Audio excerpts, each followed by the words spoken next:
All right, so you guys are all good, and I see some folks in the attendee section that I know came wanting probably to speak for the public session at least. Cool. Well, let's make sure we honor the time of the folks who are here. And by the time I get through my intro spiel and a couple people hopefully talk in the open session, maybe everybody who plans to join will have joined. So good evening, everybody. Thank you for being here. This is the February meeting of the ACES committee, which is Arts, Culture, Education, and Street Life for Manhattan Community Board 4. We are meeting virtually based on guidance from the governor, and we'll be doing a couple things tonight. We'll have an open session, which is the way we kick off each meeting, and then the big agenda item is focus on local media. And so anyone who would like can have 2 minutes to share thoughts, suggestions, whatever is on your mind with the committee. And when everyone who would like to has had a chance to speak, we'll end the open session and move on to the media discussion. My name is Kit Tollerson. Along with Alan Oster, I am the co-chair of this committee. And I will stop talking so that other people can start. If you would like to speak during the open session, you can let us know by using the raise hand feature, which should be on the bottom of your screen.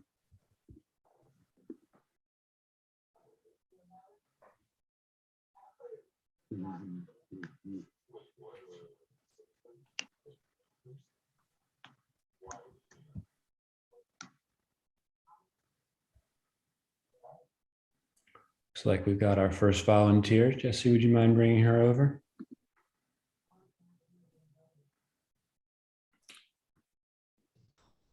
Good evening, Elizabeth. If you are able to take yourself off of mute, I will start your 2 minutes whenever you start talking.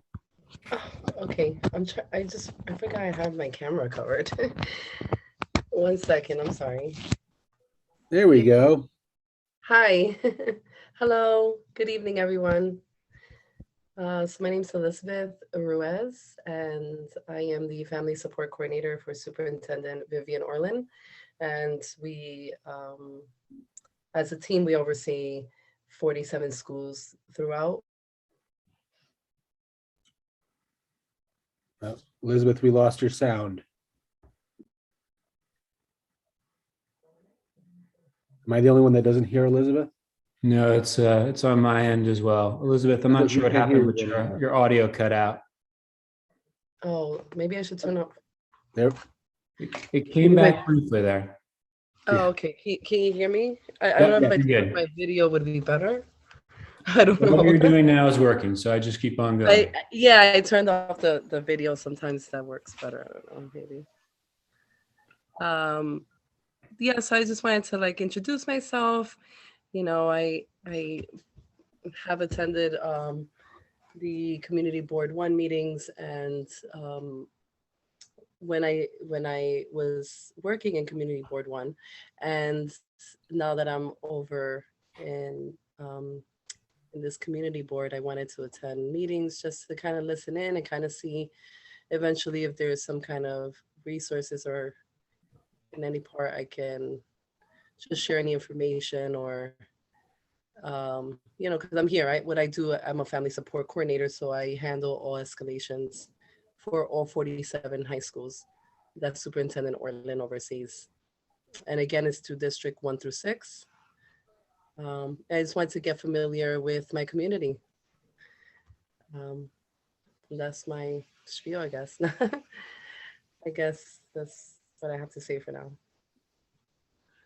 Great. Well, welcome. We're glad that you're here, and we hope that you will come back. The way that we're structured is we have a group of folks who do focus on education. And so I will, or Jesse will, sort of loop you into communication with them. It's good to put a face to the name after emailing back and forth a couple of times. And hopefully we can have maybe a presentation or a Q&A at a meeting in the future. I know there's many folks on the board who would appreciate that.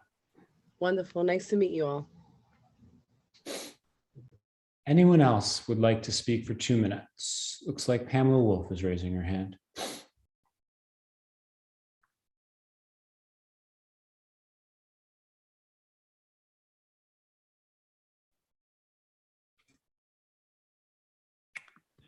Good to see you. Go ahead, 2 minutes. And you can see me, yes? I don't need 2 minutes, and I don't really have anything to say other than I'm really excited about being able to see this show tonight, having to do with local press. That's a good thing, and I'm in favor. And I'm anxious to enjoy the presentation. Thanks. That's it. Well, since Leslie is going to be running that piece, hopefully it actually will be a show, and you won't have to listen to me babble on. Yeah, what kind of pressure is that? What are you expecting here from me? Fireworks. Yeah, right. Jesse, I'm not seeing any other hands at the moment. So unless somebody puts one up in the next couple seconds, I think we can close out the open session and shift to the main business. I agree. All right, Leslie, passing the mic to you. Sure. As you guys know, this is on the agenda for tonight. We all talked about it. When I say we all, Jesse, Kit, myself, Alan, and then actually David Holoka, Pamela, they brought it to our attention as well. And they're both members of CB4, one a public member, one a full member, that our hyper local media has a really strong presence in our district. And a lot of times it's a one-man band, one-woman band, or they have freelancers and they're scraping by month to month. So we wanted to see what we could do, if anything, to advocate for them, and maybe get a little more educated on how we can do that. So I got in touch with, or I was introduced to Darlie. Darlie is here. Darlie, how do you pronounce your last name? Is it Gervais or Gervais? Gervais. No, Gervais. The very French way. So Darlie is the coordinator of the Advertising Boost Initiative at the Center for Community Media at the Craig Newmark Graduate School of Journalism at CUNY, which is actually also in our district. So she deals a lot with, as the title suggests, a lot of hyper-local media, not just in our district, but all over the city. And I believe she has a presentation for us today on maybe to educate us on how we can marry our hyper-locals with city funding or city ad revenue. We also interviewed, are they here today, Jesse? We also asked Scott Stifler from Chelsea Community News, Phil O'Brien from West 42nd, and Lincoln Anderson from the Village Sun to join us. We have a number of them in the attendee section. We Okay. also have someone from Brad Hoylman's office who we had also asked to attend because he had legislation on this level. So I don't, you tell me how you will, if you'd like me to bring them all over. I either way, I think Darlie can start, right, Kit and Alan? Sure. Is that what you would suggest? Yeah. Okay, Darlie, go ahead, kick it off for us. Good evening, anyone. Good evening to all the board members. As Leslie had said, I am the coordinator for the Advertising Boost Initiative. The Advertising Boost Initiative really was launched after Mayor de Blasio needed to give a little bit more boost to the community media, and he took Executive Order 47, which mandated New York City agencies to spend 50% of their print and digital advertising in community media. I have to say the history is that CUNY, the Center for Community Media, had published a report that was alarming, that shows that 82% of the budget of the whole government city advertising went to mainstream media, and only 18% were going to the community media, which is a group of like 300 and more. I would even say, when you include the radio and TV shows, 400 and more hyperlocal ethnic media and neighborhood also media. So it was so alarming that Mayor de Blasio had himself said that he needed to do something towards the mandate. The mandate was started in May 2019, And since then, agencies, they have been doing really the outcome of great effort to place advertising in the community media.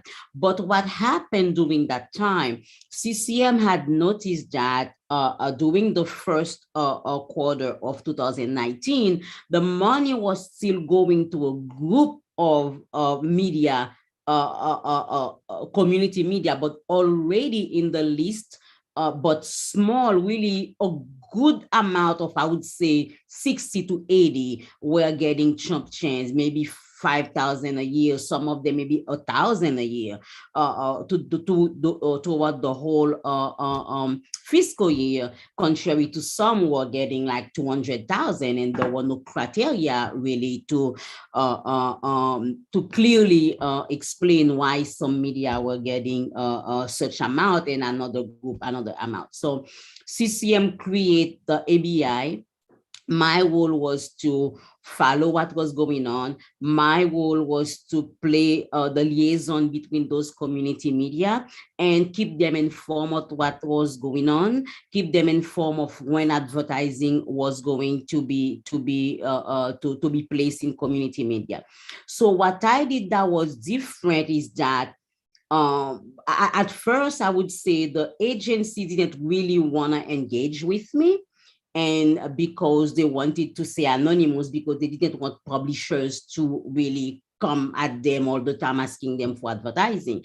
So I did approach them when I started meeting with them one-on-one, most of them, and for them to explain to me what would those community media publishers do to have access to advertising. So explain to me what they should do, they should get ready. So this is why I had prepared a document when I started my project, sending to all publishers to explain to them what would agencies will be waiting for to see from them to get ready. So on the second step, I approached Miller Advertising, because Miller Advertising received the chunk of all the money that all the agencies have distributed. So Miller Agency has a group of community media that they were like years and years giving them advertising. So what CCM has done, we had created a directory, and we had shared that directory with Miller,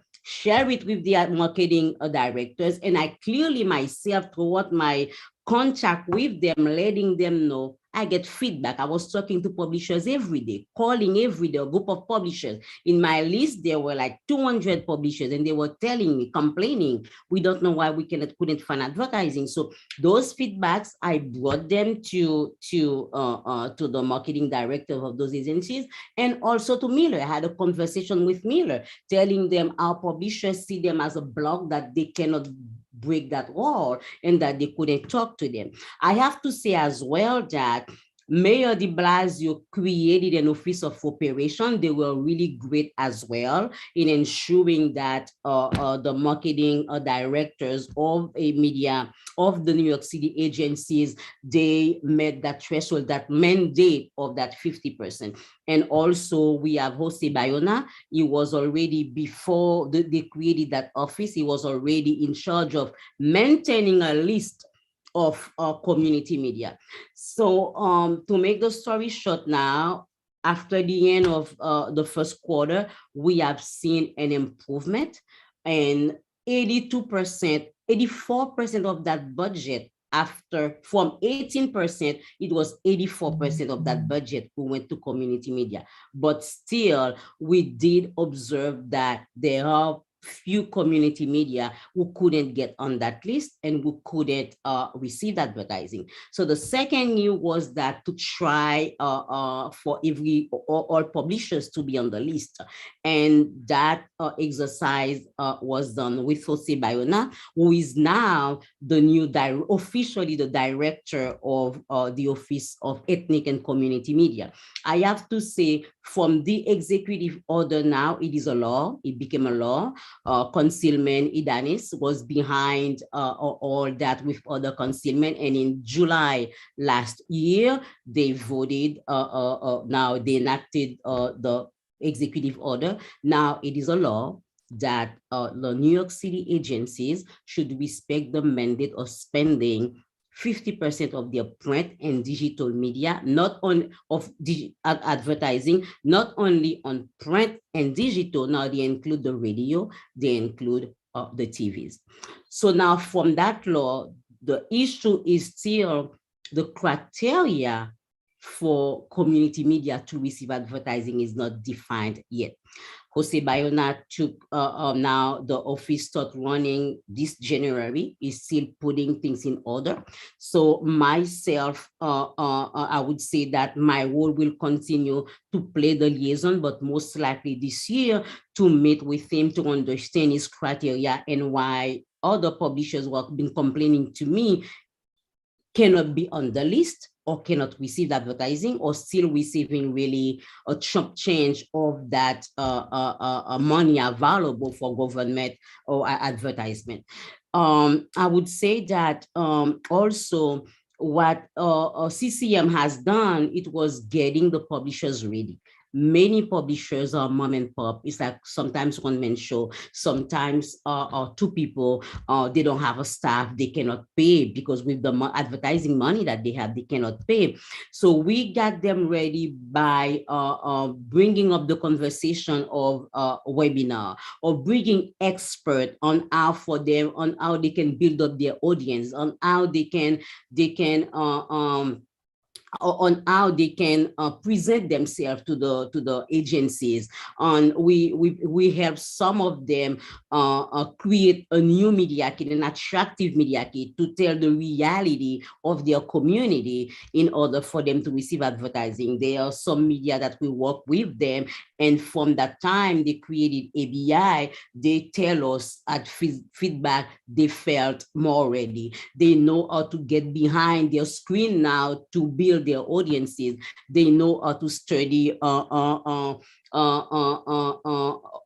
to kind of develop a relationship with their audience in order for them to bring that to New York City agencies to say that when you place advertising with me, I can reach such and such audience. But we still have more work to do because the main issue as well, I would say, is the fact that publishers alone, they still don't have enough finance. This is struggling. That's it. This is struggling. Not enough money in order for them to hire reporters, for them to be available to do their publisher's job. This is the main issue. Publishers are not available because sometimes they are writing, sometimes they are editing, so they cannot do their publishers, they cannot play that role, which is bringing money to any outlet in the platform that you have. So I don't know if I have said anything. If you have questions for me, I can answer those questions. I have a few to start off, and then I'm sure our committee will. So when you said now the city has to give a percentage of the print and digital advertising, how much are we talking about? We're talking about last year, they spent 9.9 million. And 84% of that went to community media. This year for 2020, fiscal year 2021, they spent 15 million and 82% went to community media. Most likely now the bulk of the money still with Department of Mental Health and Hygiene, Health and Hospital Corporation, ACES. Those are the three main departments with money. Not all 35 agencies have big advertising budget. We find that 12 have big advertising budget to spend, but from that 12, since last year, because of COVID, Department of Health and ACES, as I said, and the office, also the Mayor's Office of Engagement, those are, I would say, the 4 from the 12 with a big amount of money to place advertising in community media. Now, of that 15 million, or that was last, or the 9, the year before, 9.4 the year before, is like a certain percentage of community media getting the most of it? Because I know there's a list, right? You were saying there's a curated list, right, of local media, and I know 2 of our 3. I know ours, Chelsea Community News, is on that list, And also the Village Sun is on that list, but they don't get a lot. So how, you know what I mean? How do they get their bulk, or how is it determined who gets what? Are you involved in that process, or do you know anything about it? I'm not involved in that process because now Jose Bayona, they decide, I don't know based on what, which outlet should get money. Last year they approved, their list has 283 community media. They approved 230 to get advertising. This fiscal year, I see like 235 to get advertising, but he said that he's gonna update the list and talk to publishers separately. In his first communication that he sent to me, I guess that went also to publishers, but there is no clear criteria like why this outlet get advertising or not until now. Does anyone else have any questions? But myself, in my contact communication with publishers, I did prepare a step-by-step based on my interaction with either Miller Advertising or the agencies, for them to build their own relationship with marketing directors. For that, I send them a list of all the marketing directors. I ask them they should keep, a channel of communication with them. When you write your stories, send it to them, send it to the press bureau of each agency for them to know that you are also writing about what your audience should know about what the agencies are doing, because there is there are also some outlet that, I understand that they have their own priority on content, but in my opinion, the different agencies are waiting to see that if such and such outlets are writing about what the agencies also are doing. That's in my opinion, because to me, disseminating the news about what the city's agencies are doing also might be a criteria for them to see that you have news content that your audience are looking for. And in order for you to find advertising, I am not 100% sure about that. I'm saying that from my perspective, from what I see in my interaction with other people in the business. I also, when I talk to publishers, for example, I have one example, this Arab community newspaper, where I say that you need to be persistent. Even when you send your media kit, you make a good pitch for your newspaper, for your outlet, whatever you have, print or digital. And I say that you keep sending it to them. You keep sending it to them until that was their first year of getting advertising. But, the publishers, they have to be persistent. Publishers have to be always on the lookout. Don't be discouraged, and always trying to find a way to communicate with them and to be on their face. I am there. This is my outlet. This is what I cover. I am there. So you need to give me those advertising. Katie, go ahead. Thanks, Darlie, for that really great presentation. And it sounds like you have made such a difference for our community media and putting together that information and those lists. I mean, that's really fabulous. So I have two questions that are unrelated. So the first question is it public information, or are you able to find it? How much, what percentage of money is given to which outlet? So can you say all right, so this community-based outlet got 12% and this one only got 0.002%. Is that information available? It is public, and I will send a link to Jesse later, where you can see all because they have a report as well. The mayor's office, they had a report out where they laid out, all the expenses. So I will send that link to Jesse, and Jesse will be able to see. We'll share it with the members where they disclose, because it's public money, so they have to disclose where they spend that money. Great. Okay. And then my second question is, you mentioned that there were sort of a relatively small number of city agencies that have fairly large media budgets. And I was just wondering if the DOE, the Department of Education, is one of those. Yes. The DOE is one of the 12. The 12, I will send that information as well. But this year, because of COVID, we find that 4 have like more money. But 12 really agencies, DOE, including, they have big advertising budget money. I see, but you're saying that the DOE is not one of the 4, but they are one of the 12. Not Is on the that 4 right? this year, yeah, but they are one of the 4. Yeah. Got They it. are one Okay. of the 12, one of the 12 top. All right. Thank you. You're welcome. Blake?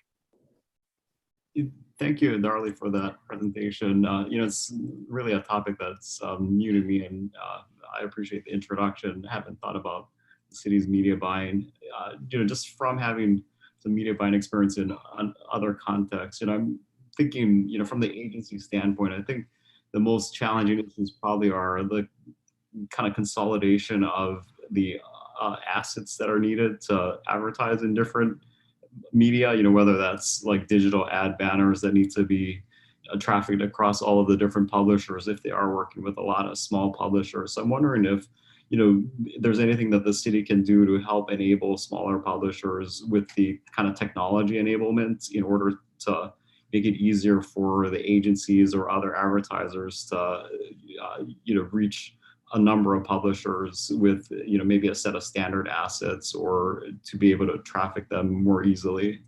Yeah, I would say that if I understand the question, really, there is something I want to say that can maybe help for me to see if I understand. If I don't answer correctly, you will let me know. When I talked about the advertising boost initiative was helping publishers getting ready, there are some publishers, for example, Miller said, send me the specs to put the banner. They don't have that kind of help, they can't, and they just pass them, okay, let's move on. There are some publishers, they ask them, and right now with the digital world, they focus on send me the number of impressions you got, and send me the number of clicks, which are, in my opinion, not fair to the small publication, because you cannot put them in the same pile as the New York Times that are like billions of people reading them. And this is something myself in my, I met with the staff at the mayor's office. In my feedback with publishers that I talked about that, I said that you cannot keep asking them a number of impressions when you know some of them are small neighborhood newspaper. When you ask for 10,000, so where are they gonna find that? So I am not sure, but I'm afraid that also could be a criteria to dismiss some outlet.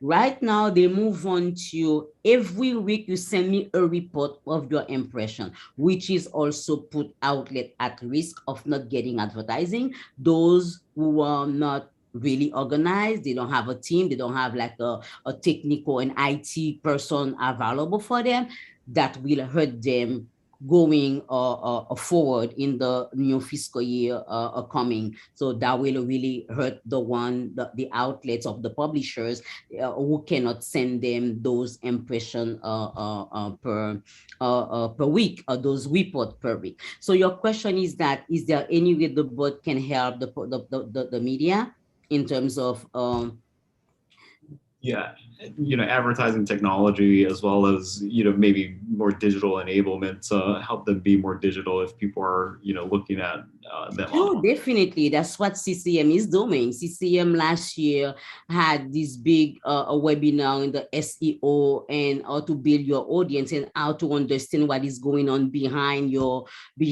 outlet, behind the scene. And for you to be able to, when you understand that, that's when you will be able to present that to the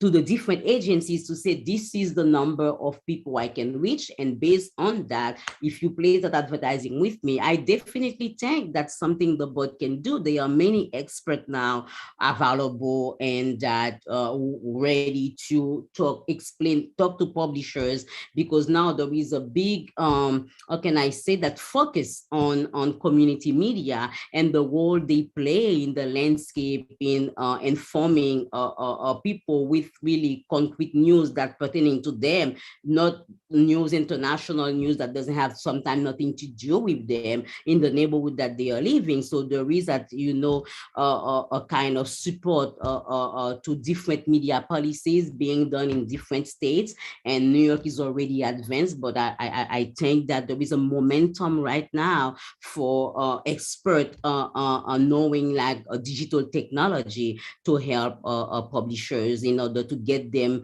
to put them at a position for them to get advertising, for them to be ready. Thank you. Do you mind if I ask one more question? Sure. So last year, this committee had looked at news racks, on the sidewalk where publishers put newspapers, so people can pick them up. I'm just wondering, and we looked at it mostly from a street life perspective, where folks were concerned about them being vandalized or trash being put in them or getting tipped over. But I'm just wondering, from the community media perspective, if that remains an important distribution channel, or if more of the publications are relying on other methods to distribute their content. It is still, but other publishers I talked to use restaurant before the pandemic, before restaurants were closed. They use supermarket because they show people will go there. They use even churches on Sundays, and they do hospitals. They place their outlet at different hospitals. Those are different ways that they can, ensure that they have good distribution, other than placing the outlet, on those racks on the sidewalk. Got it. Thank you. You're welcome. Alan? Alan, go ahead. Thank you, Darlene. Thank you for bringing this to our attention. I know the city, just maybe to follow up on what Blake was referring to, the city has its small business services agency, which provides services that we're speaking about in terms of helping small businesses stay in business, learn new technology. The new agency that has just been formed, Ethnic Media, do you see this agency growing into that sort of a media help agency, as what you're speaking about and what's been referred to as helping them set up their businesses, maintaining their businesses? What do you see at this point the focus of this new agency that's just been formed? I can't say for now that it's going to be that type of office, but I just, based on the first communication email that Jose Bayona had sent, he did clearly express that it will be a support to community media. And but that the way he explained it, he didn't clearly say support to get advertising, but he did imply that a support to strengthen them. And I really hope that that support will be also to position them in a good way with webinar, with digital, bringing them digital expertise, digital expert to talk to them about how to get ready. So I do hope that, but to be honest, I do not know yet how that support will be, how it is tangible. I don't know yet. Thank you. Welcome. Wendy? Thank you, and thanks so much for coming. This is really eye-opening. A question for you, and apologies if you touched upon it at all, but curious whether you're in touch with some of our local chambers of commerce or business improvement districts or organizations like that. I think probably two pieces to that. One, which is somewhat what Alan was talking about in terms of just the resources that are available from an education and training standpoint, but then also just thinking about the loop of advertising, just making it clearer that supporting these local and community publications is so important. And just thinking about like potential pools of advertisers, because there's so many businesses obviously that are part of those organizations. So I'm just curious whether there's a relationship with any of those kinds of organizations. Okay. I would say that it's good that you said that, although CUNY has its role since it's the university in terms of the way we don't lobby, we don't do lobbying, but what we do, and we are in the process of that, we are supporting publishers we are preparing right now an open letter. It's an open letter of support where myself, I'm gonna send it to all 300 publishers in our network. So this letter is clearly reiterate the value of community media, and it will be sent also to lawmakers. It will be sent to even to upstate lawmakers, because right now also CUNY's CCM is trying to tap into the New York State agencies, which has also a big budget, to see that if they can put advertising into the New York City media. That's what we are doing right now. But this letter will come out next week, where I will send to publishers asking them, this is a letter where we are asking you to put your signature on the, like it's your letter, we're suggesting that to you, and this letter will go to businesses, it will go to lawmakers, it will go to the New York City agencies, in order to educate them about the value of this media sector, and to let them understand that it is important that they continue putting advertising in this media sector in order to help them stay open. So we don't directly go to this business, but with this letter will go really far, and we're gonna ask all publishers to do like this on Wednesday, that same day, for all publishers to publish that, whether it's to print, because they usually print on Wednesday and Thursday, print and digital, and from time to time to have a banner on their digital outlet, because we're gonna come with some big bullet numbers, our community media, or they serve their community, or valuable they are. So we hope that letter that will be going with the signature of many publishers to different sectors will reach out the business sector as well, and hopefully we'll get a good outcome from that campaign, awareness campaign that we call it. Okay, I think we do have one question from a member of the public. Is that okay, Darlie? Sure. Actually, we have two. A board member, I think his name is Lowell, some guy named Lowell Kern. I don't know who that is, but he would love to ask a question. Leslie, I'm going to bring over Phil and all the other reporters too. Okay, great. thanks. And also Sam, I guess, or yeah, I'll bring them all over. Okay, thank you, Jesse. Leslie, I actually don't have a question for Darlie, because what she's doing is so important. Assuming that this committee is going to write a letter of support, I just wanted to give you some background on how important local community media, hyperlocal media has been to this community board.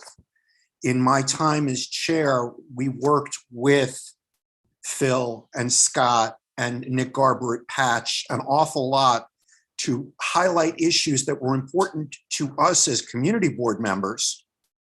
And that helped get attention elsewhere. The first stories about our protesting the barricades at the Vessel were picked up by hyperlocal media before it was picked up by the New York Times. So what these guys do is essential. You know, you all know how local our role is here and what we do, and how it gets overlooked by the masses because we work on such a hyper-local level. These are the people who are reporting what we're doing and making sure that the work we do gets attention. And so when we have an issue to be called out, we can rely on people like Phil and Scott and Nick to get the word out there. So if you're going to write a letter of support, and I hope you do, for CCM that, emphasize the importance of this to the work of the community board as well. And thank you, Darlie, and thank you, Leslie. Thanks, Lowell. Well, Darlie, we brought over Phil O'Brien, who is, I'm just gonna say they're publishers. They're publishers, they're writers, they're, everything. Phil is pretty much based in Hell's Kitchen for West 42nd Street magazine. I see, where's Lincoln? I thought I saw Lincoln. Oh, there's Lincoln Anderson. We thought it's the Village Sun, but he, we thought we'd let him come up here for a little bit since he does do Chelsea stuff a lot. And where is Scott? Is Scott here? Scott Stifler? I don't know if maybe Scott's choosing rather to be an attendee. He might rather be an attendee, but he has to accept my request to become a panelist. Okay. So I know, and also Sam is here from, hi, Sam, from Senator Hoylman's office. And I know Senator Hoylman, Brad has a bill about hyperlocal media, though I'm not sure. Sam, you can give us a little more, I guess, insight of it. I don't know if it's going to help our hyperlocal media, but that's what we're hoping to achieve. So I'll defer to the chairs. Do you want to hear from Sam first, or would you rather go to the members of the media? If I may, I think we should hear from Sam, because this way they can weigh in on this bill, and we can weigh in on the bill also. Thanks. I think that's great. We'd love to get feedback from folks. We've been working with the Publishers Association to make sure and lots of other folks to try to target this, our bill to make sure it's helping folks in our district. That's what we're trying to do. But the more feedback, the better. So if you have anything, we'd welcome it. Yeah, so the legislation is called the Local Journalism Sustainability Act. And, as you all know, our local papers a lot of them are closing, a lot of them are cutting their staff. It's not just New York. There's been, since 2004, there's been more than 20% of American newspapers have gone out of business, including 40% of weekly papers in New York. So, our papers are struggling and we wanted to help them somehow. So the bill we introduced creates 2 new tax credits to support local journalism. And at first it helps, it helps folks get subscribers, and it does that by providing an annual tax credit for individuals who subscribe to their local paper. And it provide the tax credit for up to 80% of the subscription cost for the first year, and then 50% in subsequent years. And then the second way that it tries to help is to allow eligible local news organizations that employ local journalists to get a quarterly tax credit up to 50% of the salary for the first year of their employment, and up to 30% in subsequent years. And so the idea is trying to provide some tax relief for the outlets that are hiring the journalists that we rely on for our information and for covering, all of the things that we are trying to work on. We know how important they are for our community. We know how important journalism is for engaging the public. It's a vital public service. So that's what the bill does. And, we welcome feedback from you all and from the newspapers and all the folks that are here today. And I'm happy to take any questions.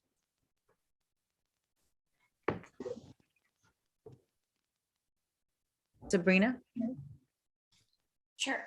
So I'm sorry, I don't know if I missed it, but you say that the bill's trying to, because I think one of the bigger problems that they have is the funding component.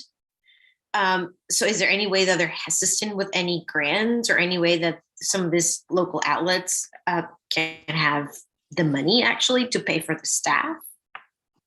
So that's a great question. That's something we were looking at. It gets really tricky with providing government funds directly to news organizations. You know, we want to maintain that. I'm forgetting it's late. We want to maintain that. Like it's separate one thing from the other one, like the fact that it's Yeah, a private because institution or for profit. And yeah. Well, not just the tax brackets or the tax categorization, but also the fact that, you know, our outlets should be independent. That's the word I was looking for, from government, especially since they are covering, you know, we want them to be our watchdogs. We want them to call us out when they need to. And, you know, it's usually not ideal to have the funding coming directly from us. So that's kind of what we were working with. I don't know if, but yeah, so that's something we're looking at. I know that a way to mitigate that, to still provide money and not be directly funding necessarily, is through the advertising budgets, and that's something that, you know, we're interested in.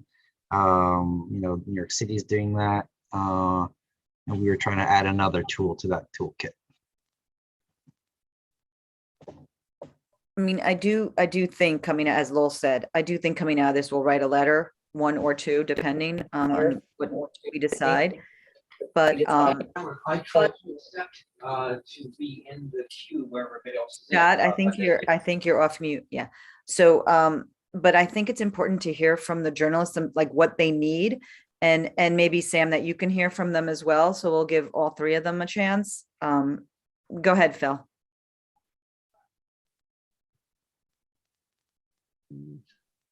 Hey, how you doing? Good evening, everybody. Yeah, thanks for the opportunity. I'd love to just chat, ask a couple of questions of Sam before we talk about the stuff that Darley talked about.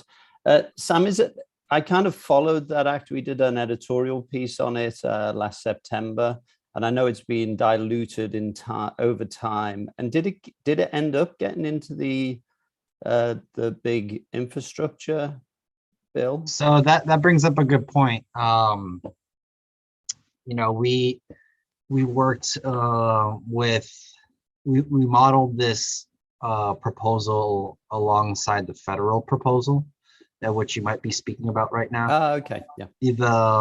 So there was you know, a similar piece of legislation in Congress that then was going to be included in the Build Back Better plan. And as the last, I mean, that I wasn't working directly on that, but we were working with the Publishers Association, who was directly involved with the federal legislation as well. So that was our connection there. And even though that's not my area of expertise, the federal legislation, as far as I know, it was included in the final Build Back Better. But, you know, that piece of legislation has been stalled, and I don't know if it's going to move anytime soon.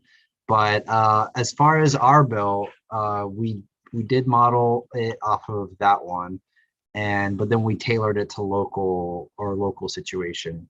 And, you know, I don't know if, you know, you say that the federal bill was watered down. You know, we didn't do many amendments to ours other than just modeling off of their initial idea, and then tailoring it to New York.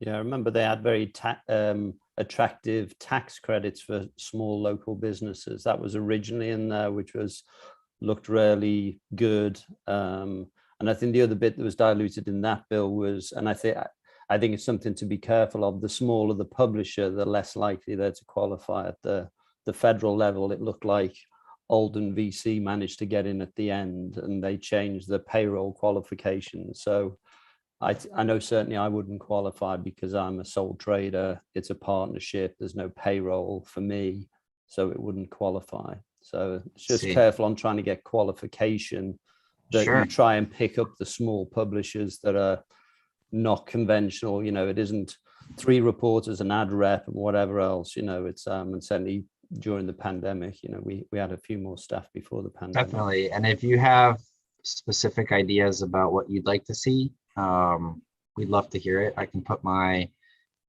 don't know if I have access to the chat, or I can just say it aloud. I can give my email address, and I'll research it. It's okay.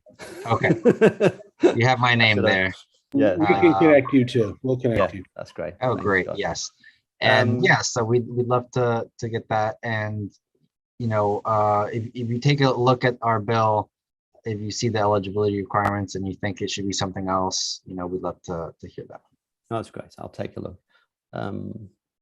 Bill, did you have a question for Darley, yeah, though? Yeah, and Darley, it was really, I thought your presentation really did touch on all the points. And I think that the one that really resonated with me, and it might do with others, is just the, if you're a publisher and you're trying to create the content, edit the content, find the ideas, whatever else, the publishing, searching for advertising kind of always goes to the back of the line.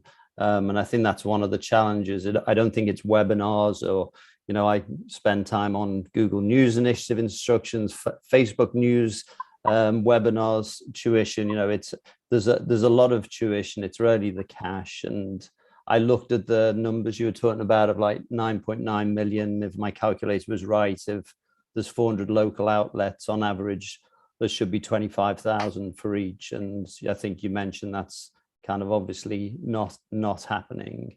And I know my personal experience was great. We spoke last April. I just looked up, and you know, the pack that you provided was really professional and comprehensive. But I was just looking through, and it was the points of contact in New York City Council of those people. There were 61 contacts of marketing and communication professionals.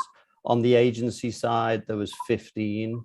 I did reach out to the 61, and now I do get a lot more press releases, which just kind of adds to my inboxes. I had one meeting, one proposal.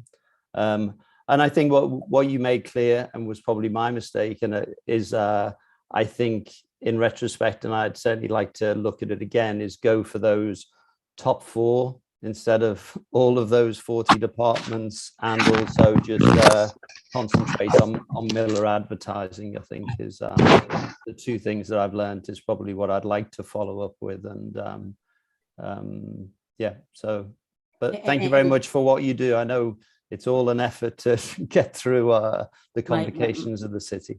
My pleasure, Phil. And one of the things I want to add, as you say that when Leslie was talking about how the board can help, there is a great amount of education to do with the city agencies themselves. And that's what ABA have been trying to do. But there is that wall where they are afraid to come, because I wanted a town hall meeting so that they can understand publishers, they can talk to publishers, they can put a face to each outlet, but still that is not happening. And I don't know why they are resenting, although I ask them to trust me. I'm not gonna put publishers on their face to ask for advertising, but it's a way for, they need to get educated. And when you looking at a lot of young tech, they come from digital, you know, college, and they are young. And to me, they don't value much the community media. That's my opinion. And I think that education needs to keep, we need to keep educating them. For example, the board can have a session like that and invite 2 or 3 marketing directors with with other outlet in the board, in the community board 4, and well, they can learn from the role of those outlets in the community that they serve. And I think it's something important, like when they know the value of the outlet, now they can, because they kind of think straight, even because there is a mandate, they have to follow the mandate, but I don't think that deeply they understand those values yet for them to equally thinking that, why do I put $400,000 into that outlet and give that $5,000 on what basis? I don't even myself understand it. Also, this education needs to be done.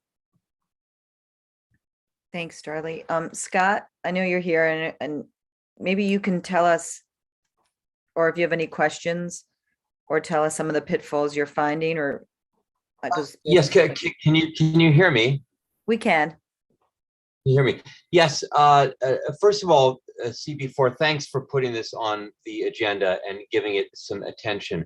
And Darlie's work has really been incredible in terms of when I first got in touch with them, being receptive to including us and making sure we were included, making sure we were on that list. But I think the disconnect here that really affects the reason why we're not getting anything. You say that the Village Sun, the Chelsea Community News hasn't gotten much. I don't know about Lincoln, but I've not gotten a cent, despite doing work time and time again to try to get in touch with these agencies. I think there's a certain, as Darlie said, a glass ceiling that is very, very, very tough to break.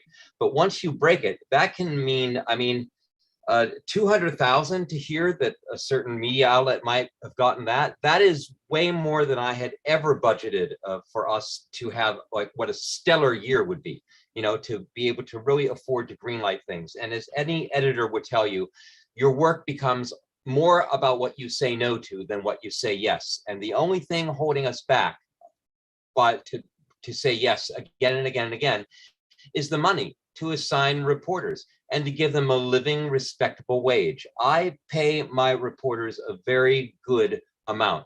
It's still not what they're worth. It's still not equivalent to what a really boffo hourly wage would be for the investment of time. And a good investigative story might take 40 hours. You think I might be exaggerating, but I'm not. We did a 2-part, 5,000 plus word report a few months back on the rat population on 29th Street on the Lamartine Historic District, where the Hopper Gibbons house is. And the reporters spent over a month and a half of work on that. It was 5,000 words. And what I paid her, which I gave her a little bit more than usual, was still, if you break that down into an hourly amount, it was laughable. These people who are community reporters do so because they have a passion. They also do it because they're freelancers. And like, I'm still a freelancer because I don't make my living off of Chelsea Community News. I still have freelance jobs that I do every single week, where I put in much, much, much more than I'm lucky. Maybe if I take $8 an hour home, 8 to 10 after taxes. Would you work for that? Well, how many people here would work for that? But these reporters do that. And if anything, they deserve more way more than I'm able to pay them. And yet they still do it because the people I work with, I've been working with for almost a decade. People like Wendy McCroy and Eileen Stucane, who have been reporting on Community Board 4 for almost a decade, if not more, who were reporting on Corey Johnson before he was chair of Community Board 4. These people have institutional knowledge that is so valuable and a perspective that might take a reporter quite a while to have. They bring instantly, and that has value. So Scott, I'm sorry, I don't mean to cut you off. May I ask you one question? Sure. Did you read, is Brad's bill going to help you at all? Like, how can we? Oh, well, listen, Brad's bill is great, but here's the thing. It has 2 wonderful benefits to subscribers, but we don't subscribe.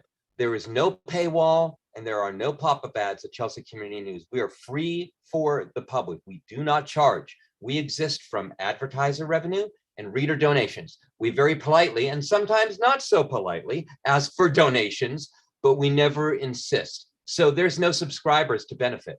The other thing is, boy, I wish we had a full-time reporter, and it benefits that, and God bless the people who have full-time reporters.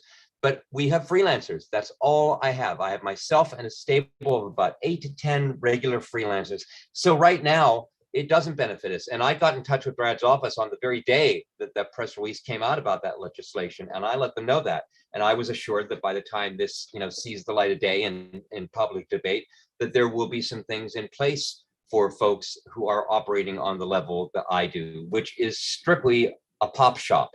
Lincoln Anderson is here. I hope he'll speak. He might tell a similar story, but Lincoln has been doing this longer than I have, and is a person who has given his life to community journalism, to making sure that the issues that are important to a community board, that are important to a community, are heard.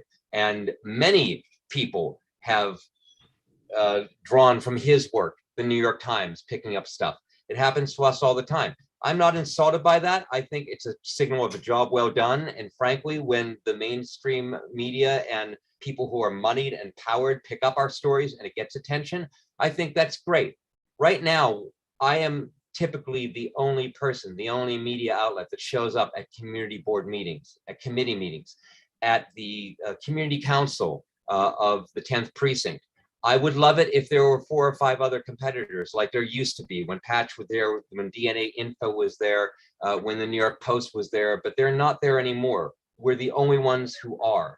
And the other thing I would say that's a real challenge when I liaison with the people who are agencies, when I can even get them on the phone, which is exceedingly rare, is that we are not necessarily the government city friendliest media resource. We are, like Lincoln has done for many years, we are advocacy oriented. We are for the people we represent. You can bet when we do a landlord tenant story, we're very fair. But if it's a story about somebody not having a utilities for 5 months, we're probably not, getting our pom-poms out and cheering for the landlord. The same thing goes to the city. We write material that challenges the status quo and challenges the powers that be. And when they also hold the purse strings for your advertising budget, whether or not you get money, that's very tough. And Darlie also brings up an excellent point. I couldn't persuade you to take advertising with us by just showing you the amount of impressions and the statistics, because we are very small. We are hyper local. But the issues we write about, like that rat population story, it has reverberations citywide. And I know we get readers who are citywide, and yet our numbers are comparatively small. They will never persuade somebody in and of themselves to buy advertising with us. Yeah. So Scott, the argument I make is that, yeah. No, it's okay. I think Jesse he might want to, do you have something, Jesse? Do you want to jump in or? Well, I think there are other people waiting. I know David Holoka's here and some of the things. Yes, I realize that was one question. You an embarrassment of riches of answers. So thank you for your patience. Thanks, Scott. I'm just going to go, David, I know do you have a question, David? I'm just going to go to Lincoln real quick. Oh, go ahead, Jesse. Okay, never mind. I'm sorry. Go on. Okay. Lincoln, go ahead. I know you've been waiting too. Lincoln's from the Village Sun for people who don't know. Unmute.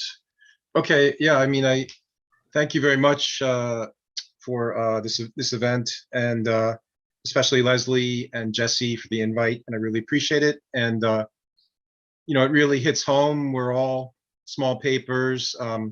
Scott and I used to work for the same media company, which is probably one of the companies that's getting a lot of these advertising dollars. So I used to lay out the print paper and see those ads, and I'm like Scott, I'm getting 0% of that budget. I'd love to get some of it. It would be one. And I think it matters even more for papers like us that money could be really sustaining for the place that Scott and I used to work at. It's a drop in the bucket. I don't want to say it's a drop in the bucket, but it's the people running that company are millionaires. We really could use this money, and that money would sustain local coverage. And I think a lot of people would say the kind of coverage that papers like mine and Scott's are doing is doing better local coverage than perhaps some of the places we used to work for. But because we're really focused on the neighborhood. Darlie, clearly, it was an excellent presentation, and you understand the issues that we're all facing. I could track all my impressions. I had a plugin called Jetpack, but a small paper I don't have an IT guy working for me full time. So he said we were trying to get into Google News, and we also have Google Advertising, which unfortunately doesn't pay a lot, but it's part of my budget. Like I'm pulling funding from Google Ads, which come in automatically onto the site once they like your site, and I sell some ads, but basically it's people who know me and kind of came to me, and that's part of the advertising. I have one guy, I just lucked on him, who he likes my coverage and he's backing me, so that's part of it. And so that's that. It's kind of a mix. I would love to get some of the city advertising that would, you throw it all together, and it could be a sustainable model. I have some other. I'm even thinking of a joint venture with some other guys who want to start their own paper. But I can track the impressions. I know the exact specs for the banner. I put up my own ads. I've learned a lot of these things. I doing a story right now on the sheds, the dining sheds, and the fire union chief. I just spoke to him, who thinks there are some issues about safety. That's a citywide story that affects Chelsea, Hell's Kitchen, the Village. It's one of my hottest stories. It's got like 90,000 Twitter impressions, which I think is pretty impressive. That's probably a record. I mean, these are issues that, I, like Scott said, thank you, Scott, you're so flattering. I mean, I've been doing this for a while, so and I appreciate what you said, Scott. And I've been doing this for a while, and I really track my likes, I track readership numbers, I track social media, I put and I partly what I respond to is what the hot stories are, and I see like the sheds are hot. Soho NoHo zoning was very hot. I mean, these are community issues that people really care about. I broke stories like the guys vending pot from tables in Washington Square Park. It's just, it's not a crisis, but it's interesting. And then the Post picked up on that. They want to take my photos. A top Times writer recently, poached a line from an obituary I wrote, and the Times, refuses to acknowledge that or give me a link or anything like that. And Scott said, I don't know if we like that. I think, that's taking advantage of somebody. But anyway, I think I would love to. I'm glad to hear I'm on the list, but I would love to. It would be wonderful if we can get it, like small papers like ours can get some of that cash. I mean, I get. I don't want to give out my numbers, but we're getting a lot of page views per month for a small paper. On big stories, you'll see at the Village Sun among the Twitter handles cited, maybe before the Daily News, before other papers. We're sort of a fighting paper, and people like that. And we're definitely in the mix. And I don't know what Darlie said. The criteria are a little mysterious on how you actually tap into the cash. But I think we've got a lot going for the paper, and I work with freelancers, as Scott mentioned, people I've worked with for years, who I know from my background in community news, and a young guy who's working with me, who really likes my paper, and he's a very good reporter. And he said he thinks it's one of the best on the ground papers around, and he's going to go to graduate school in September or get a job. But until then, he wants to keep working for me because he really likes it. So I'm nurturing or mentoring a guy like that, and he's really doing good work. And so Lincoln, I think, I think when we, at the end of this, the committee talks and we're going to form a letter, we definitely want to know why. I mean, you guys are on the list. Phil, I don't think West 42nd is on yet, but if you guys are on the list, why are you not getting a single cent? I'm happy to see Sam is nodding his head.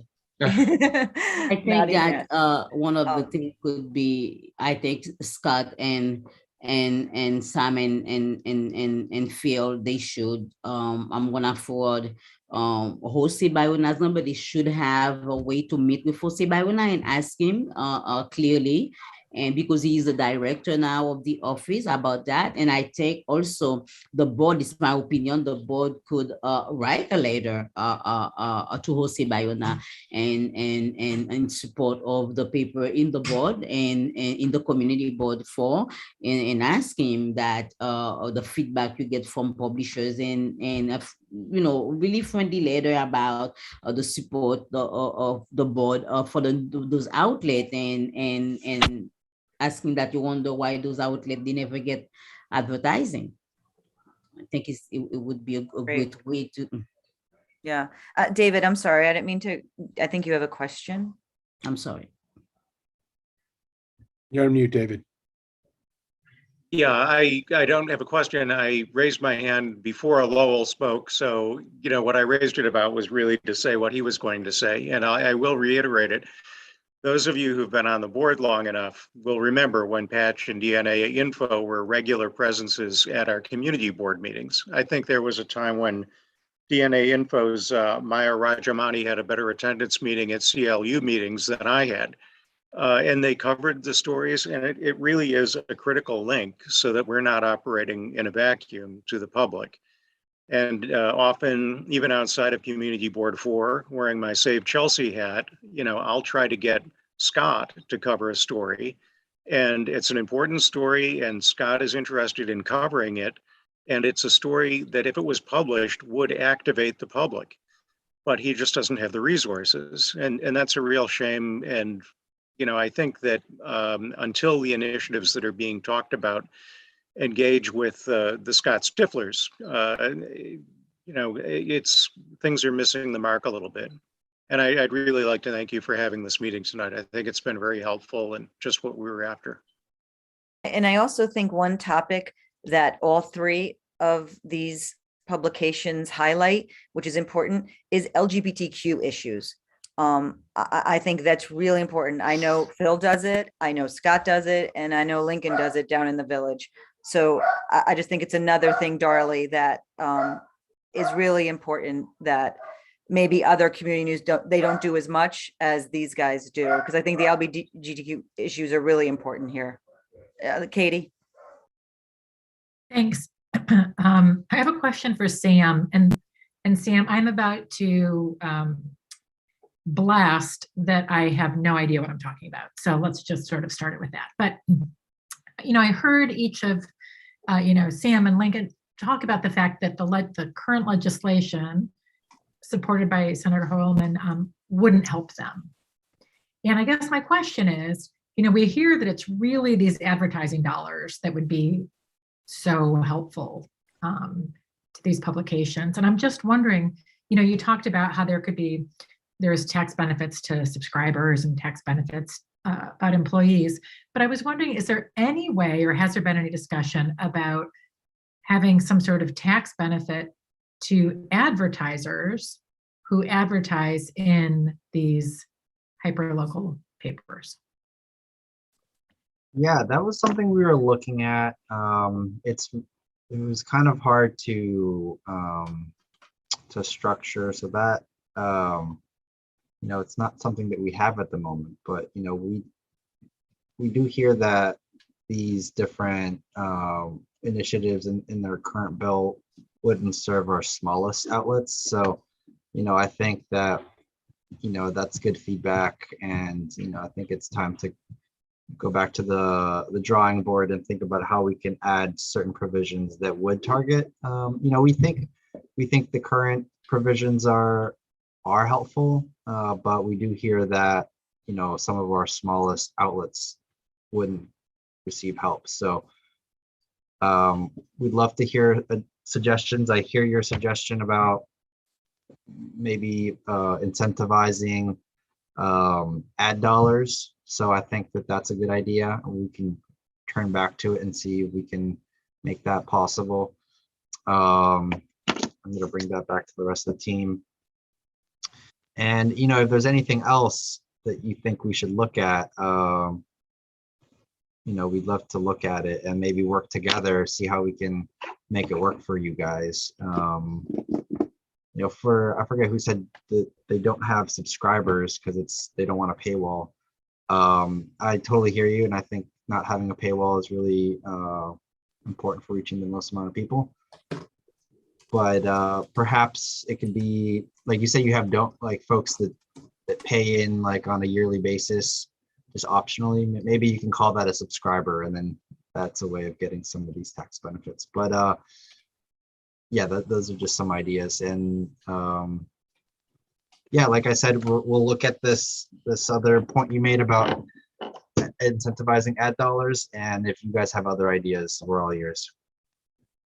I think I want to wrap this up, but I'll let the three, since all three, their hands are up. Oh, Scott was, Lincoln, Phil, and Scott, the three media gentlemen. Lincoln, go ahead.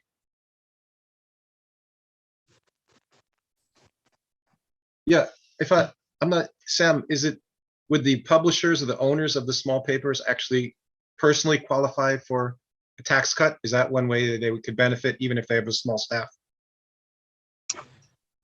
Because like we're employee, like I create a lot of the content for the paper. Yeah, I would have to double check on the language, but I think if you're categorized as an employee, you would then qualify for this benefit. And you're on mute. also, Yeah, sorry. and the last thing is Scott and I just joined this New York Press Association, which we used to be members of when we were with our former company. And they're gonna, like somebody told me to create a foundation to get tax exempt donations, but through this association, through another state's newspaper association, we're apparently going to be able to receive tax exempt donations. So that could be another part of the equation. Yeah, definitely. That's a good idea. Phil? Yeah, I think the just going back to the what was in the original federal bill, that the one that we thought was most interesting because it had the tax credit of $250 for consumers to buy newspaper subscriptions or make donations if it was a non-profit. So that was where we don't work on that. But the tax credit was up to $5,000 for small businesses that advertise with local news publishers. And I thought that was very attractive. And for me, it could be less, but, small local businesses getting a tax break, plus the, the benefits of marketing, I think would be really useful. I mean, that was 5,000 on the federal, if it was something like 2,000 to 3,000 at state level, I would think that would be really useful for a lot of us. And it would also encourage engagement with those local small businesses that I think would benefit them, and also build the community relationships. We certainly have a good relationship with our readers, but we also have it with the small businesses up in Hell's Kitchen. It's important for us both. Definitely. Yeah, I think that's a great point. I'm forgetting right now why that didn't make it in the final bill. There was some issue we ran into, but this feedback is good. So I think we have to take another look at it and see how we can make it work. Great, thank you. I appreciate it. Darlie, thank you very much. Thank you for coming. Pleasure. All right. Okay then. And Leslie, Scott, go ahead. I'm can you sorry. hear me? Yeah, I can hear. Can you hear me? Yeah, great. Once again, thank you for everything. And I think that question about with the Hoylman legislation, if it's possible to build some tax benefit in for advertisers would be extremely persuasive, because we're always looking for that angle in terms of ad sales. And for those who do support hyperlocal media, who do support the work of Chelsea Community Now News, I'll just leave with this. We have a GoFundMe campaign. Google Chelsea Community News GoFundMe, and you'll be taken right to that page. It's the first result you get. We accept donations. Right now, they're not tax deductible, but Lincoln Anderson brings up an excellent option that I'm going to pursue through our NIPA membership, is that maybe there is a way that without being strictly nonprofit, we can accept and get those benefits for nonprofits. And so can our donors. At the end of the year, an end of the year December campaign to saying, hey, this is tax deductible, one final burst of charity, and you can do yourself some good too, would be great. Yeah. And I'd also say to the electeds, one of our most steadfast advertisers is the departing Assembly Member Godfrey, who every single month basically since we were founded in April of 2019, you've seen a banner advertisement. Occasionally, Senator Hoylman has done so. That made a big difference, but it would make a big difference if these people who had discretionary income, and I don't know, what CB4 has, but, to have a monthly presence on the site makes a huge difference. In fact, it makes all the difference in the world. There were months where Assemblymember Godfrey's advertising was one of the only sources of income during the pandemic that we had. And now that was a low point, mind you, but it was a high point to look there and see it every month. That is a great way to put your money where your mouth is and to support hyperlocal journalism until we realize this massive funding that is there through the city. Let's So see. thank you. You're welcome. Let's see what the city comes back with. We're going to wrap it up, but Lincoln, I'm sorry. Go ahead. I saw your hand go up. Yeah. Just last question. What are the next steps now that we should take? Darlie, should we reach out to you? Should we reach out to somebody else? What is there an email address that we should contact or a person or? I will forward Jose Bayona's number, and also I will send you the list of advertising agencies, even though Phil had said he contacted them, but there was a proposal, but it's still important to do that steps yourself and see, where you get. But the most important thing is that interaction with Jose Bayona, who now is the director, and also who, in a way, direct the marketing directors into which list now to use he is the one who sent list of media to each agency, so it's important to have a conversation with him. And also I always advise to have media kit ready to make sure that agencies get your media kit and know what type of content that your outlet print or publish, and it's important as well. I have a list of 10 advertising agencies. It's good to familiarize yourself with them besides Miller, and I will send that as well. I will ask Jesse for your email address, and I will do this follow-up with you. Okay, thank you. Great. Thank you guys so much. Kit, I'm going to toss it over to you, but thank you everyone. I really, really appreciate your participation. All right. Thanks, Leslie. Can I real quickly, Kit, can I just jump in? And for Darlie, thank you so much for this.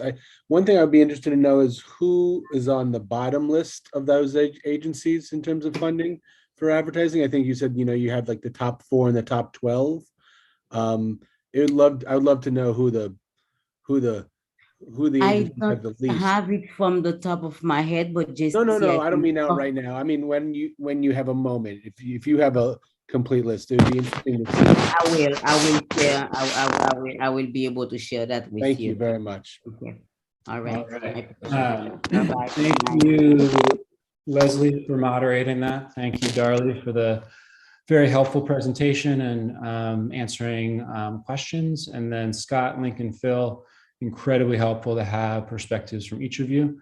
And Sam, thank you for being here to represent the state senator's office, answering questions and taking into consideration the feedback that was shared. We're going to shift gears and move into the board discussing and then potentially voting on a letter on this topic.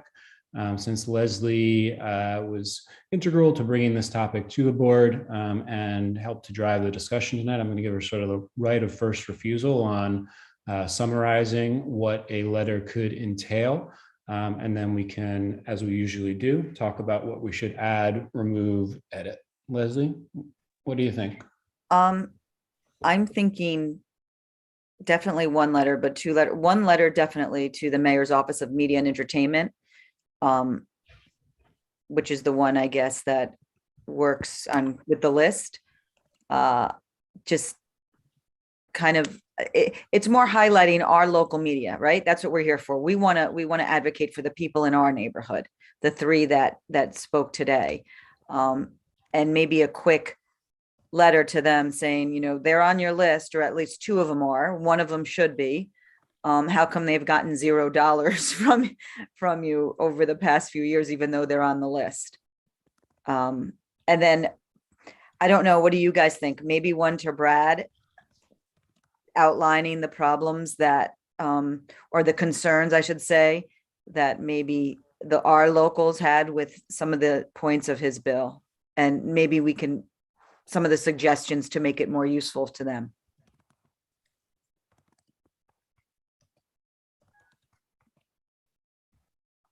And Leslie, I would definitely agree with you. I think we need 2 letters. One to Senator Holman's office about the whole tax structure and the need to possibly amend and find some new solutions. And regarding the agency that's now in charge of the media for the local papers and outlets, where's the criteria? I think we have to be more specific with them. What their criteria is, how the funds are coming out. Will they be reaching out, I think, to the various, well, our locals, or do the locals have to chase them for it in some way? So I know the office is probably just getting started. Jesse mentioned he doesn't even have a staff. He's a one-man show himself, just like the newspapers are. So they're all in the same boat, so to speak. So I think we should maybe try to take some of Blake's suggestions about helping our locals in terms of maybe just make it general, but specifically to our people about helping them manage their businesses in some way and helping them out in some way technologically, stuff, you know. But and maybe maybe in the letter to, oh, sorry, maybe in the letter to the city agency, we can also give praise for CCM and what they do. I think that might be a good fit. Sorry. Jesse, I think you're trying to get in, but you're on mute. Let's go back to the raising hands system. Katie, I see yours. Suggestions. I was just going to say, I really like your ideas, Leslie, about 2 letters. And in connection with the letter to Senator Hoylman's office, you know, you said sort of identifying some of the issues with the legislation. And I think it's more saying like, great piece of legislation for the people it helps, but it actually doesn't help the smallest, you know, providers, content providers. And so we hope that, you know, as Sam indicated, that you'll be able to sort of think about how it could help the smallest providers. And here is at least a suggestion or 2, you know, sort of go about it that way, right? So it's not that we're great what it does, but it just needs to do more. Would be sort of, I think, the right tilt or tone. But I think the idea of 2 letters is a great idea.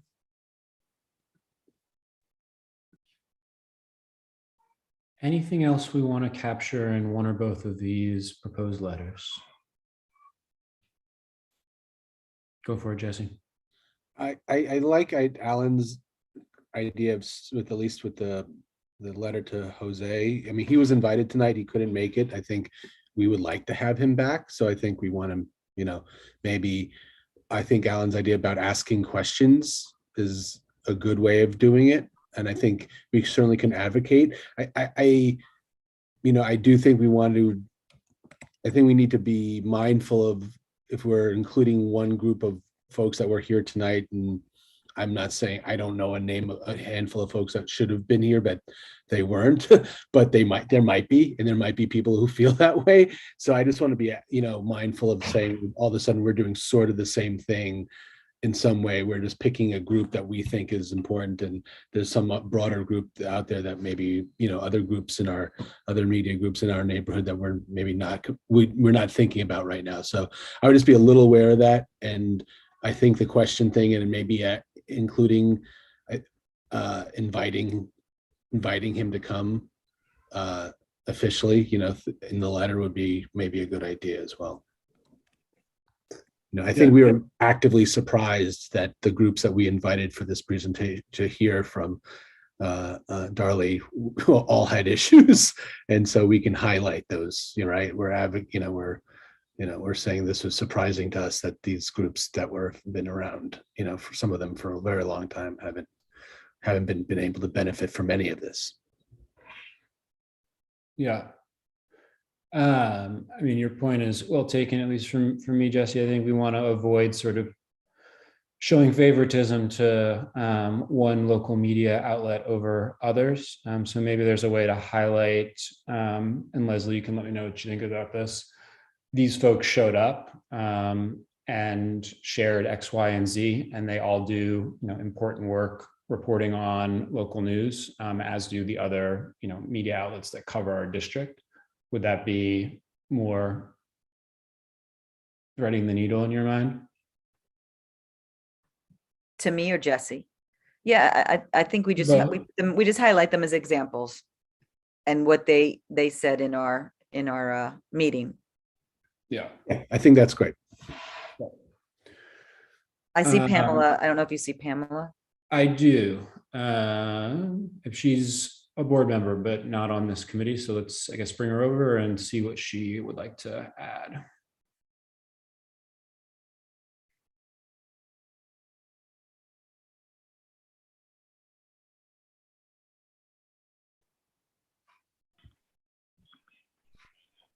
Yeah, hi. Thanks for the chance to jump back in here for a second. Yes, it has been said that the smallest press is the press that's been left out of the loop for the money. The smallest press is also the most important press for us in our communities. And frankly, the press that we know on the ground, the fact of the matter is that those three guys are it. They are the professionals in this field who are doing their damnedest to see to it that we all get the word. I'm not sure that there are other presses out there addressing our neighborhoods the way these three represent the Village and Chelsea and Hell's Kitchen. So I would be in favor of seeing you guys focus on that. Thanks. Thanks for sharing. Unless there are other suggestions or comments, I will do a quick read back of the notes that I captured. And Leslie, if it all sounds good to you, I think we could move on to a vote. We're thinking 2 letters, one addressed to the Mayor's Office of Media and Entertainment, one addressed to Brad and his team. The first one to the Mayor's Office of Media and Entertainment would cover our support for local media. It focuses on the neighborhoods in our district. Call out the fact that these folks are not currently receiving revenue. Share our appreciation for the work that they and any others do to report on the important issues that impact our community. And then ask questions to Alan's point and share an invitation to join us at an upcoming meeting so that we can continue the discussion on this important topic. The second letter to Senator Hoylman would be both praising his attention to this matter and the fact that they have drafted important legislation, but also calling out that it's not yet doing everything that it needs to, specifically needs to include the smallest media outlets that focus most directly on what's going on in our neighborhoods. Summarize the suggestions that were shared about how the language could be strengthened, and also share the suggestion about providing assistance for managing their businesses. Anything I'm missing?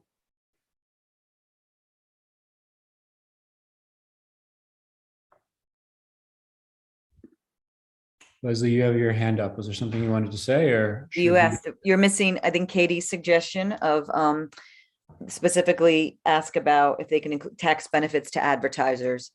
If that could be included in Brad's letter, because right, Katie, you said that, and I think Scott Stifler said that would be a huge help if there was some way they could work that out. I know Sam said it might be a little difficult.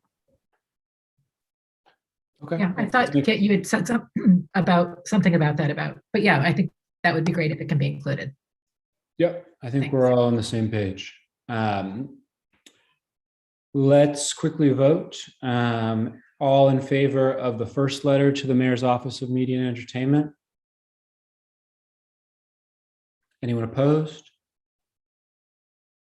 All in favor of the second letter to Brad and his. Can we just, that was unanimous, right? The first vote, I think, right? So there was no, okay, great. All in favor of the second letter? All right, I think that we have 2 unanimous letters. Alan, I'm going to go off of camera really quickly because my brother is locked outside of my apartment in the cold, and I'm going to let him in.